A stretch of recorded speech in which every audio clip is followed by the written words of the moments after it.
Di tengah hiruk-pikuk pemberitaan bahwa ijazah Presiden RI ke-7 Joko Widodo alias Jokowi diduga palsu, terjadi sebuah peristiwa yang menyentuh perasaan dan keadilan sesama anak bangsa di Indonesia.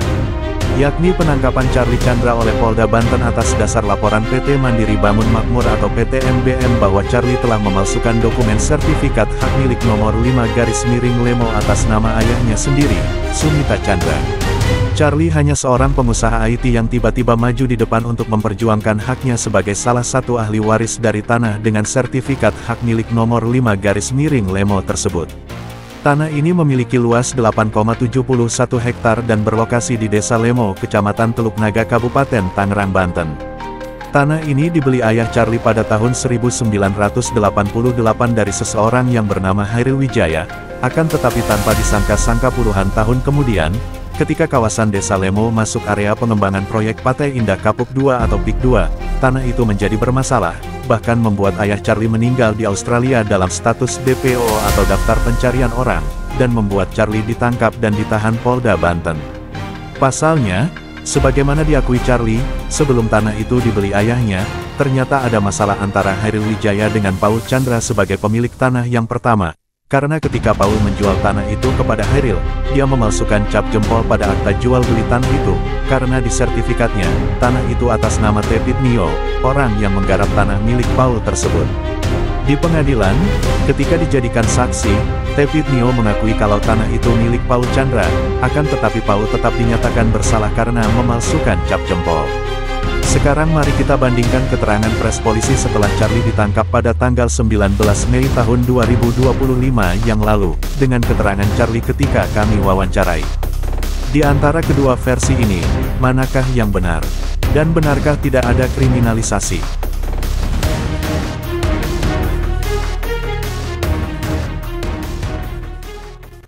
Polda Banten menegaskan tidak ada kriminalisasi dalam kasus Charlie Chandra. Tersangka kasus dugaan penggunaan surat palsu atas lahan seluas 8,7 hektar di kawasan Pantai Indah Kosambi atau PIK 2, sebelumnya sempat membuat narasi bahwa tindakan kepolisian unprosedural. Polda Banten menegaskan, kasus Charlie Chandra merupakan murni penegakan hukum. Direktur Reskrimum Polda Banten Kombes Pol Dian Setiawan mengatakan, pihaknya mengusut kasus tersebut berdasarkan laporan polisi. Dari laporan itu, penyidik melakukan proses penyidikan hingga menetapkan yang bersangkutan sebagai tersangka. Kasus Charlie Chandra berawal saat almarhum Tepit Nio yang memiliki bidang tanah di Desa Lemo, Kecamatan Teluk Naga, Kabupaten Tangerang, dengan bukti kepemilikan berupa sertifikat hak milik.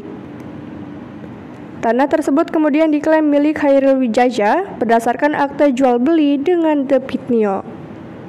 Selanjutnya, pada tahun 1988, bidang tanah tersebut dijual Hairil Wijaya dan dibeli Sumita Chandra, ayah dari Charlie Chandra, berdasarkan akta jual beli nomor 38 tanggal 9 Februari 1988. Dian menjelaskan, transaksi jual beli antara Hairil Wijaya dan Sumita Chandra bermasalah.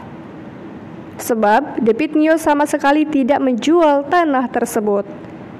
Belakangan terungkap bahwa cap jari atau jempol Tepit Nio dalam SHM nomor 5 Lemo dipalsukan oleh Paul Chandra.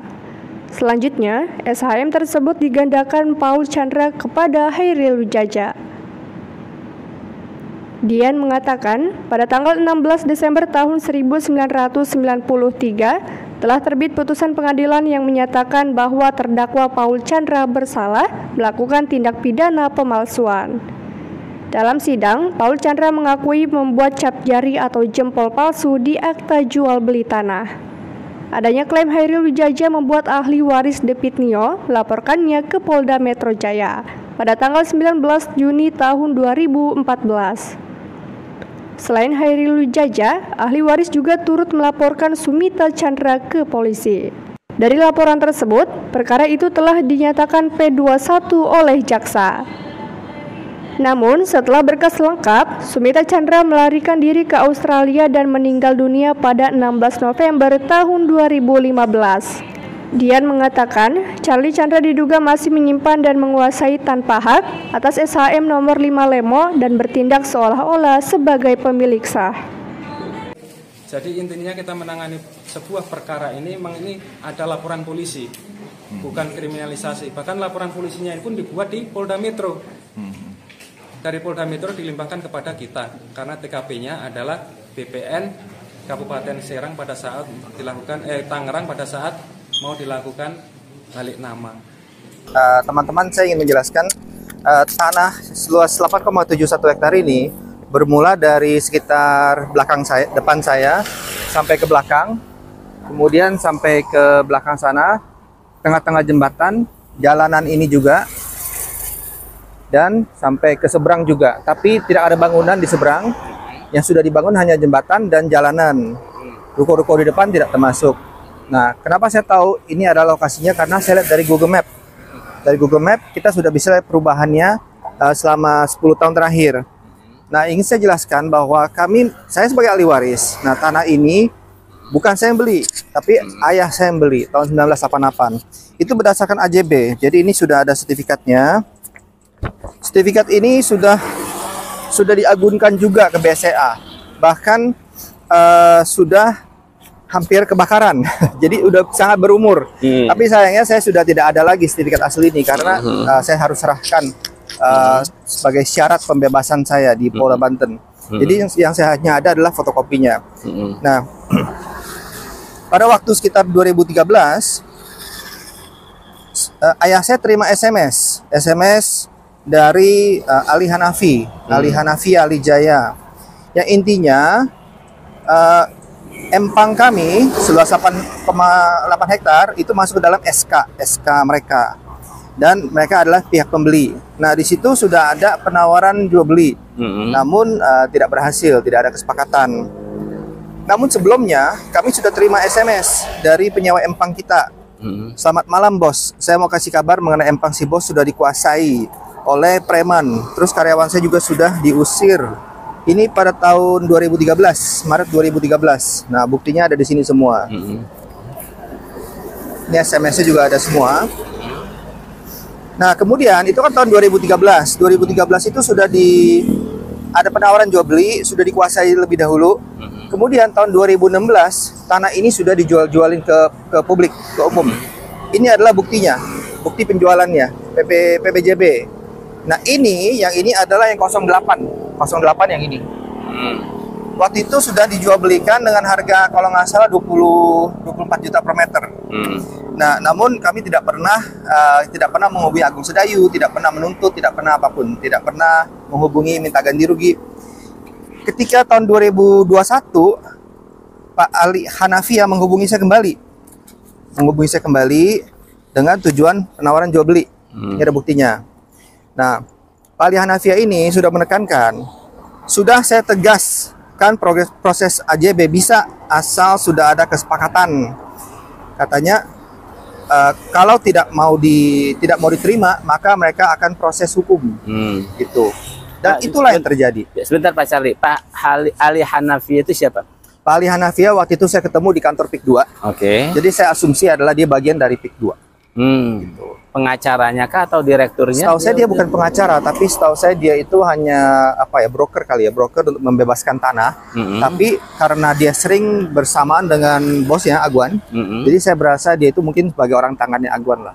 Kemana-mana selalu berdua saya lihat. Oke, silakan lanjut Pak.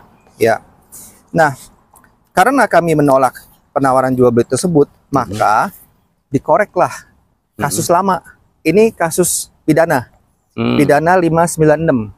Nah, ini kasus terkait dengan penjual pertama, yaitu Tepitnyo, dengan Chairul Wijaya. Kami beli dari Chairul Wijaya, jadi kami nggak ada urusan dengan pidana ini.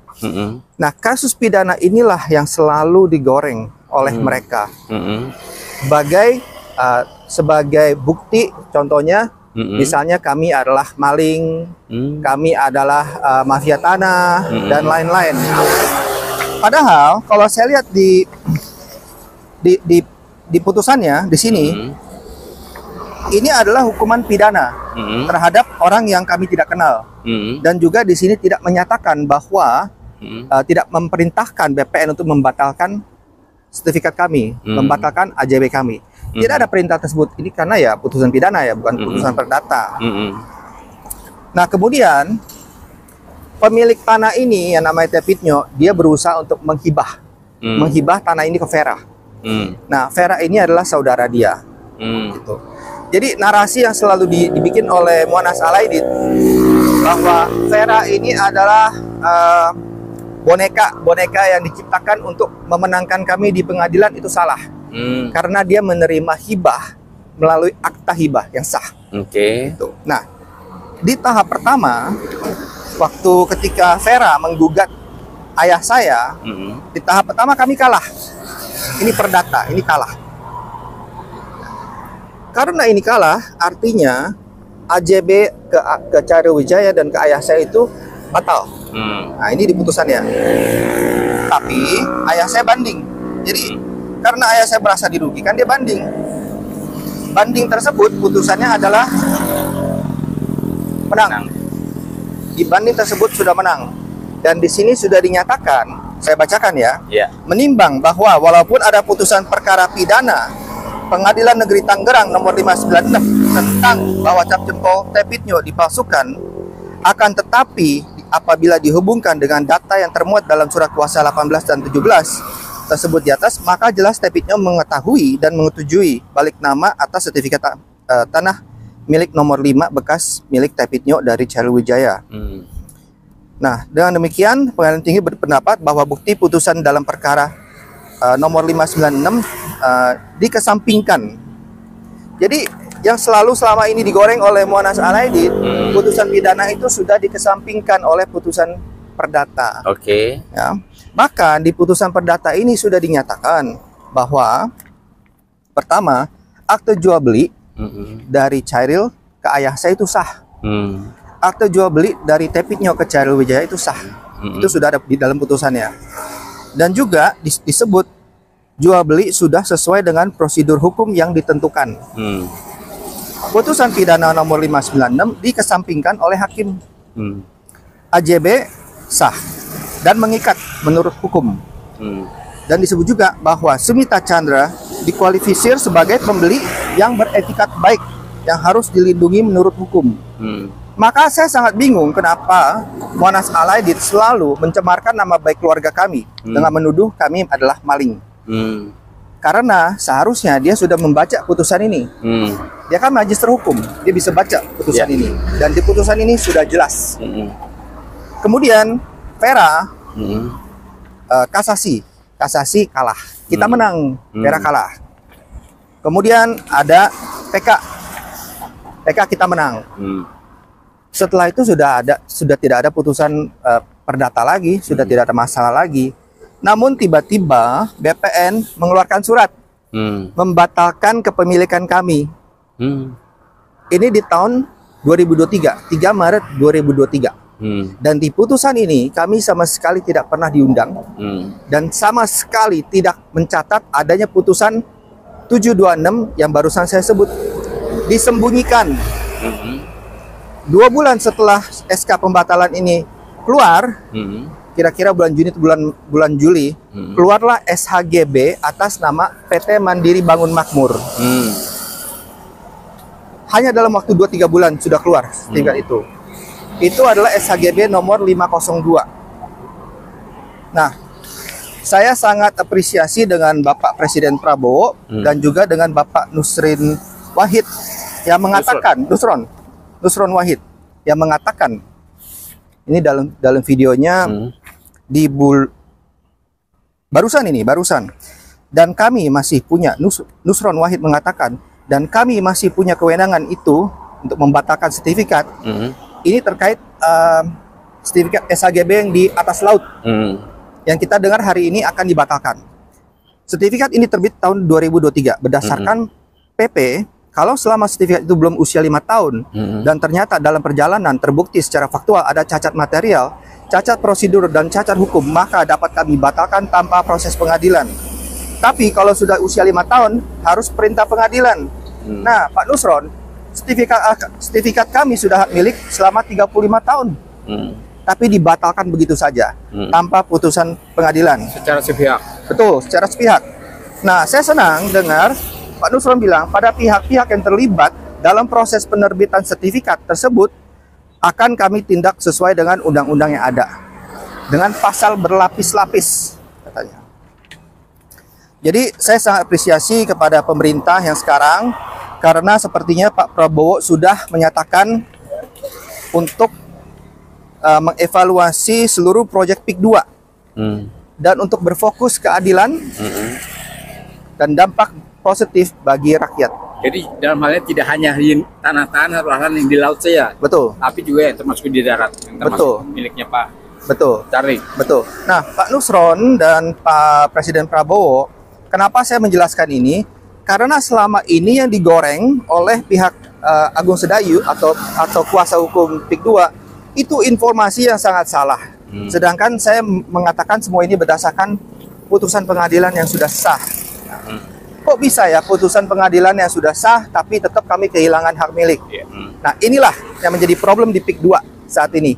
Dan ini adalah salah satu contoh bukti PIK 2 itu bermasalah dan harus segera dihentikan. Gitu. Pak Charlie, kalau nggak salah Pak Charlie itu pernah ditahan ya dalam proses masalah ini ya? Betul. Bisa cerita Pak, gimana tuh ceritanya? Betul. Saya pernah ditahan itu dengan dugaan pemalsuan surat. Jadi waktu saya mau balik nama dari ayah saya yang sudah meninggal dunia ke semua ahli waris, PPAT memberikan surat-surat permohonan ke BPN.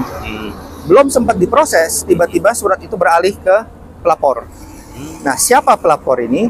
Pelapor ini adalah cucu cicit namanya Hamid dari Tepitnyo. Nah, Hamid ini sama sekali tidak tahu transaksi ini. Dia belum lahir kok. Dia belum lahir sama sekali. Dan dengan surat kuasa dari Hamid dan cucu cicitnya, itu yang dijadikan modal untuk laporan. Padahal saya udah bilangin ke polisi, penyidik ini sudah dijual loh. Saat kejadian itu belum ada satupun putusan pengadilan yang membatalkan kepemilikan kami. Hingga hari ini belum ada putusan pengadilan yang membatalkan KJB dan SHM kami. Gitu. Kok bisa pelapor yang sudah menjual dari tahun 1986 kok bisa sekarang melapor? Gitu. Ya, intinya kami sudah mendapatkan surat kuasa. Surat kuasa sudah diberikan ke PIK 2. PIK 2 sudah menguasai ini, nanti buktikan aja di pengadilan. Sedangkan saya sudah dirugikan, saya sudah ditahan. Dan saya sudah jelaskan ke Pak Penyidik. Pak Penyidik, kasus ini sebelumnya sudah pernah dilaporkan di Polda Metro. Dan itu sudah SP3. Kok dilaporin lagi? Gitu. Di Polda Metro itu laporannya beda, penggelapan. Jadi sudah SP3 Pak ya? Sudah SP3, berdasarkan tidak cukup bukti. Itu sudah ada di website saya, charliechandra.com. Jadi semua yang saya katakan ini berdasarkan bukti-bukti yang sah. Gitu. Paul Chandra ini adalah pemilik aslinya yang menggunakan nama Tepitnyo. Jadi Tepitnyo bukan pemilik asli tanah itu, dia hanya digunakan namanya. Jadi kalau ahli warisnya atau cucu cicitnya merasa neneknya memiliki tanah, itu nggak benar. Dan dari mana kita bisa tahu? Itu ada di putusan pengadilan. Silahkan dibaca aja. Jadi Tepitnyo ini merupakan orang yang menggarap tanahnya Paul Chandra ya Pak ya? Iya, namanya hanya digunakan aja. Betul.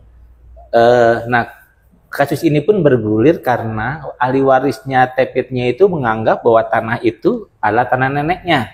Ya, sangat aneh. Udah 35 tahun baru dia mengaku sebagai pemilik. Iya, padahal kan dia itu hanya penggarap ya Tepitnyo. Tepitnyo waktu itu penggarap, betul. Penggarap, cuma kebetulan oleh Paul Chandra namanya dipakai dalam akta. Pakai di akta. Nah, kemudian waktu sidang perkara itu sebagai saksi ya, Betul. Tepitnyo mengatakan bahwa tanah itu memang punyanya Paul Chandra. Iya, betul.